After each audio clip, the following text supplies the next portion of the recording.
Hello to all my physics pals. Paul Lake here with another physics problem solved. We've got a force problem. We've got two blocks on a pulley, and it's on a frictionless surface. They're connected by a cord. And so these are the concepts we're going to be using. So hopefully you're somewhat familiar with them. We got free body diagrams, inclined planes, and of course Newton's second law of motion. And I got this problem from one of my tutoring clients. I am a physics tutor, so check the video description for a way to get a hold of me if you need a physics tutor. I'm pretty good. I'm good at doing this. All right, so here's what's given. Let's read through the problem. We have two masses. M1 is 3 kilograms. So M1 equals 3 kilograms. And this second mass here has a mass of 10 kilograms with an angle of 25 degrees as shown. So theta equals 25 degrees. And the masses are connected by a string that rests on a frictionless pulley. Find the acceleration of both masses and the tension in the string. So this is kind of a classic problem. And I'm going to show you two ways to do it. I'm going to show you the long way, and then I'm going to show you a shortcut way of doing this. So this problem becomes, quite a bit easier, but you have to know what you're doing. Anytime you use a shortcut, you really got to understand how it works. So I'm going to go through that with you as well. And of course, what do we, I'll just stick it in here. What are we trying to find? We are trying to find the acceleration. And we're trying to find the tension force in this string. So there we go. All right, so let's get started. So as usual, I suggest you pause the video right now and try to do this yourself. And if you get stuck or you want to check your answer with mine, hit play. I would suggest you watch the whole video because I do a lot of teaching within the videos, but of course you can skip around all you want and, to check your work. So let's begin. So what you can do with free body diagrams, which is quite nice, is you can take a complicated object like this and just look at one piece of it at a time. And so what I'm going to do here is we're going to draw a free body diagram of this guy. Okay. So now if this is 25 degrees right here, right, what do you think this angle is? Well, it does tell us that this is a right triangle. And if this is a right triangle, then this is 90 degrees. And so now we know there's 180. So 180 minus 90 is 90. So these two angles have to add up to 90. So 90 minus 25 is 65 degrees. So this is going to be 65 degrees. Let's check that. 65 plus 25 is 90, yes.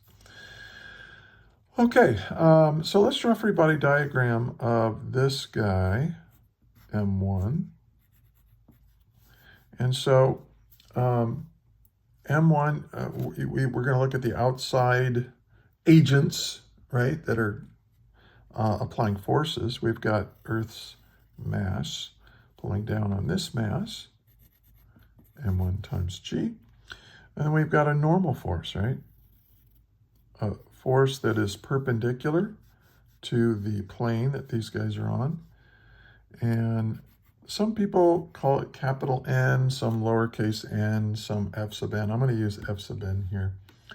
So sorry if my variables don't match yours. And of course, this is the force of gravity. Some say, remember that the force of gravity is equal to the mass times the gravitational field. So there we go with that. And then we've got this tension force acting right here. Okay. Now I know that since M1 is only 3 kilograms and M2 is 10 kilograms, I guess is made out of really dense material. Oh, and there's no friction in this problem, right? There's no friction. I know that this object is going to accelerate up the incline, right? So if I know the direction of the acceleration, I usually try, on an inclined plane problem, I usually try to make that the direction of my positive x-axis. So the acceleration is in the positive x direction. So, so I always draw my xy axis, and if it's an inclined plane problem, tilt that axis to match the incline. It makes the problem easier to solve. Okay, so now what we can do is we can take this force. See, this is in the x direction, this is in the y direction, but this weight force is both in the x and y direction, so we'll need to break it up into its components. And here's the trick for doing that when you have an inclined plane problem. This is the normal component of the weight. And if this is tilted up 65 degrees, then this is 65. I didn't draw this very well, did I? This should be much steeper than the way I drew it, but that's all right. This is 65 degrees. And so here's my adjacent leg of my right triangle. Remember that the y component and the x component of our weight makes a 90-degree angle. So this is a right triangle right here. And so this is going to be the hypotenuse. Remember, the adjacent leg is the hypotenuse times the cosine of the angle. And then this is the hypotenuse. This is M1, I should put, times the sine of my angle of incline. Okay. And there's no friction here. There's nobody pushing on it. There's no applied force or anything. It's just this tension force and then normal force and weight. That's it. Okay, so now what we can do is we can sum the forces in the x direction, and that's going to equal MA in the x direction. Now I can do this in the y direction too, but all that's going to tell me is that the normal force is equal to mg cosine theta. This normal force is supporting the normal component of the weight. But in this problem, there's no friction. So there's really no need to figure out what the normal force is, right? Because what is the force of friction? You may have learned this. You may or may not have learned this yet. But the force of friction is equal to the coefficient of friction, mu, times the normal force. So if this problem involved friction, I would most definitely need to know what that normal force is, but not in this problem because it's frictionless. So in the x direction, I try to add up. Okay, let's add all the forces in the x direction. Well, I've got this tension force in the positive x direction minus this component of weight that's trying to pull it down the incline. Okay? And this is going to be equal to M1 times A. All right. Now, this is what we're trying to find. But we're also trying to find this. Now we know what M1 is, and we know what G is, and we know what theta is. So we know everything, but we have two unknowns here. You can't solve two unknowns with one equation, right? You need another equation. So that's what we're going to do. We're going to develop another equation, but now we're going to develop by drawing a free body diagram of this guy right here. So let's do that. So here's M2. And again, we've got M2 times G. That's the force of gravity. We have this normal force. And then no friction in this problem, no friction. But we do have the tension force of this string right here. Okay. And now M2, because we're going to assume that it's going to accelerate down the incline like this. So I'm going to make this the positive x direction and this the y direction. Now I suppose I can't, because this is steeper, I suppose it is possible for something with a lighter mass to accelerate down like that. But don't worry about it. You just pick a direction and go with it. And if you pick the wrong direction, you'll get a negative answer instead of a positive answer. And it's all going to work out fine.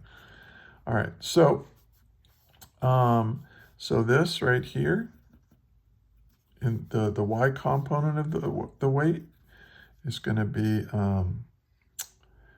And this is going to, oh, you know what I did wrong? And no, I'm not going to rewrite this whole thing because theta is 25 and I use theta as an angle, but I meant theta to refer to this angle. So instead of that, what I'm going to do is just put in 65 degrees, 65 degrees, 65 degrees. And I apologize if that caused you some confusion. But I'm not going to redo it. If I redid a video every time I make a little mistake like that, I'd never get one done.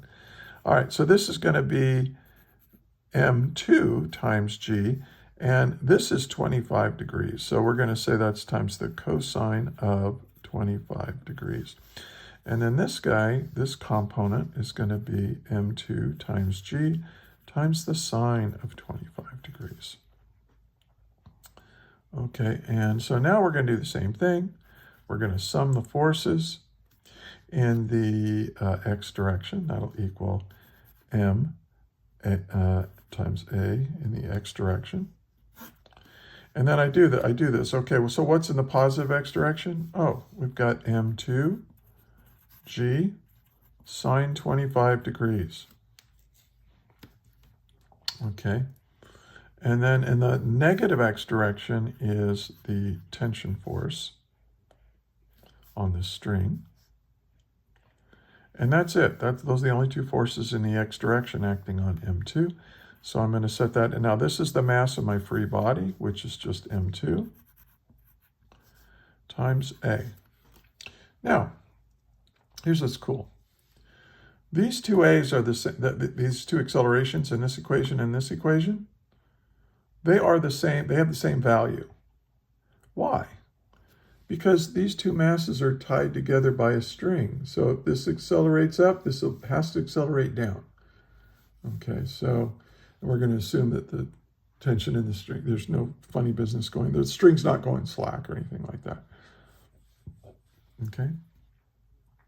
So the acceleration here is the same. Also, the tension force in the string, since this is a massless, frictionless pulley, this is a, these are the same. The tension forces are the same in that pulley. And you have to assume that in order to solve the problem. All right. So let's solve for the acceleration first. So what I'm going to do is I'm going to take this equation. I'm going to solve it for the tension force.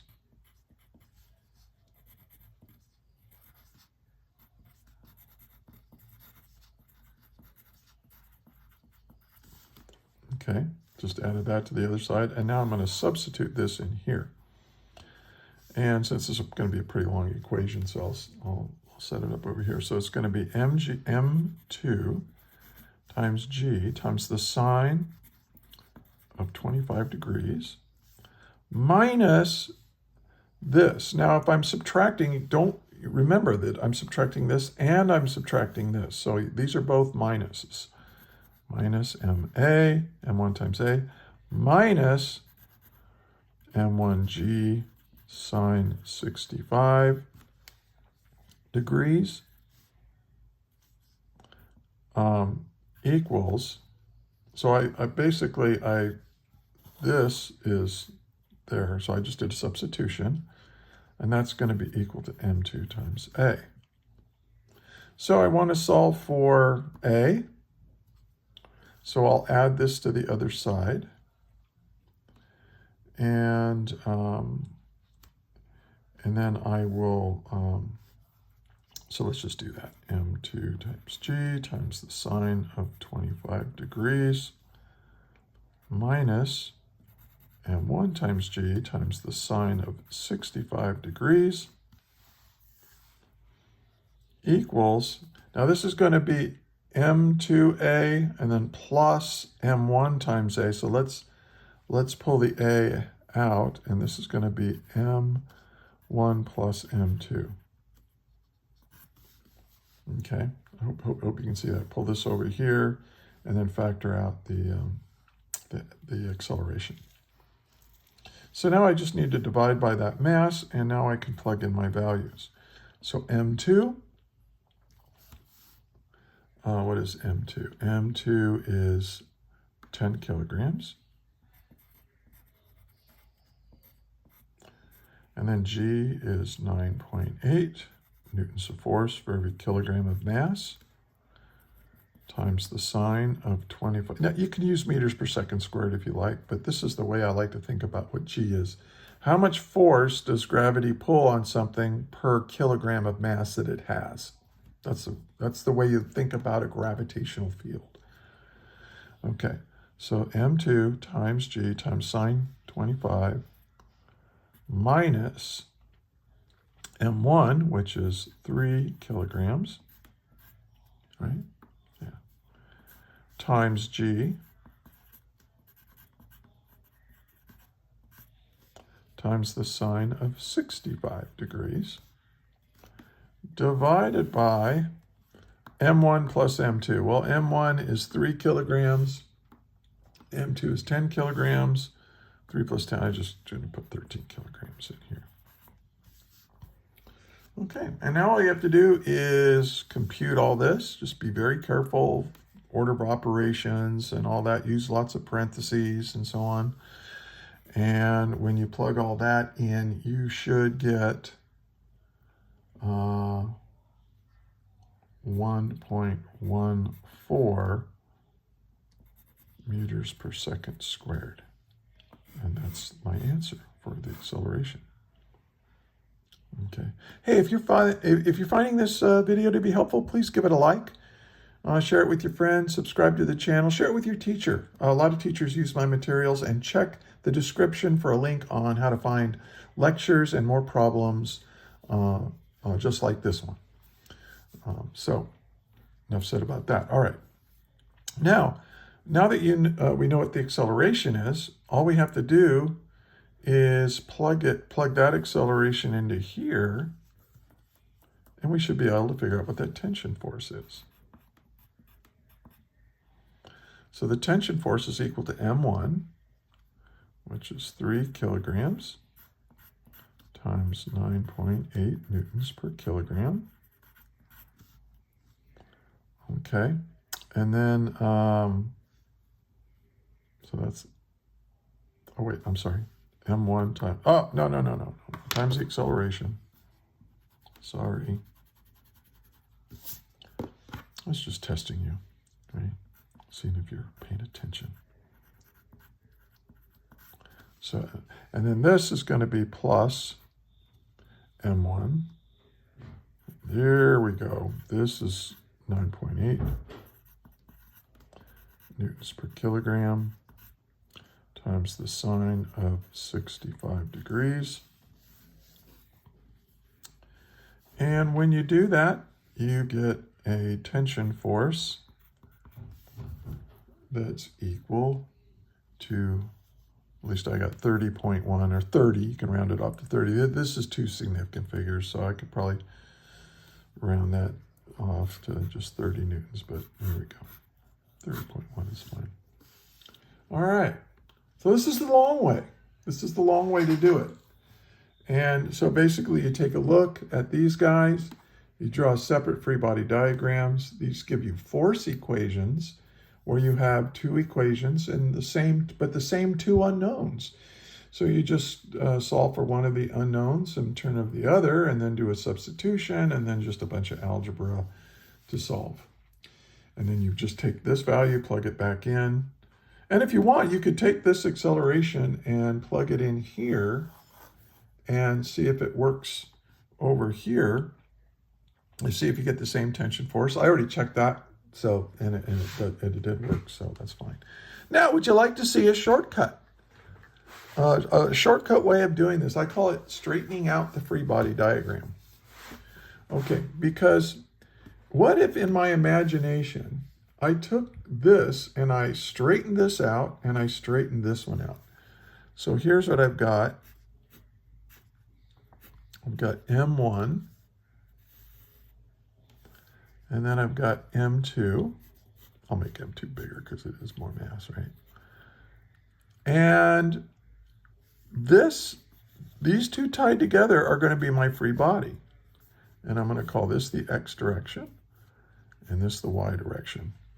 Now, the only thing I really care about is the force that's trying to make it move along the incline, right? And so for M1, it's this force right here, right? But if I rotate this guy so that it's like this, so it's horizontal in my imagination, this component of the weight, which is M1G sine 65 degrees, is what's trying to pull it this way. Now you have normal forces and and all that, but this is what matters. And then on over here, you look at this. Oh, okay. Well, so this is M2 times G times the sine of 25 degrees. Okay.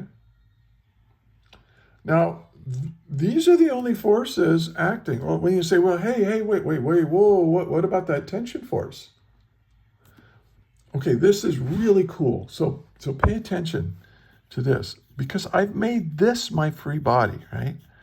And so M2 is pulling on M1 with this tension force.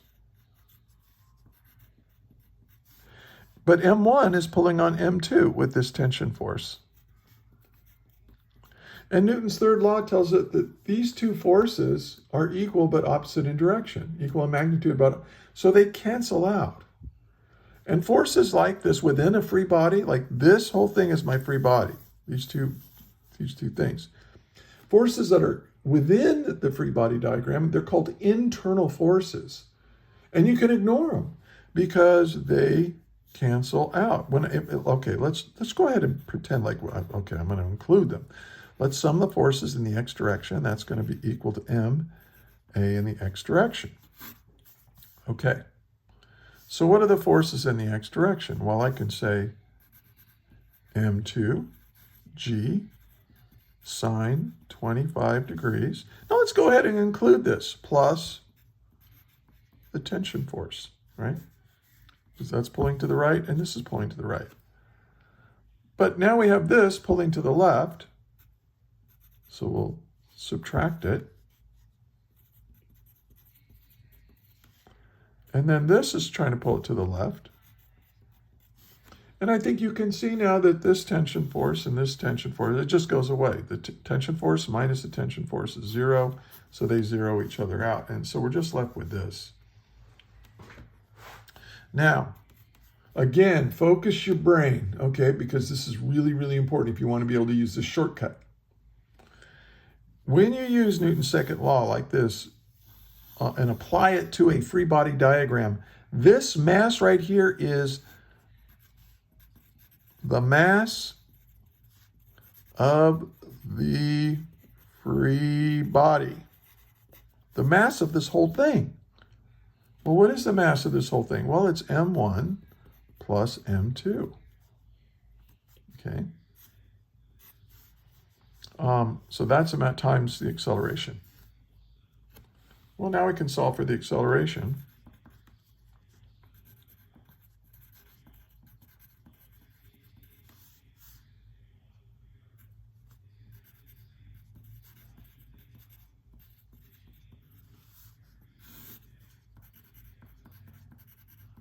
Okay, but look, that's just this equation right here.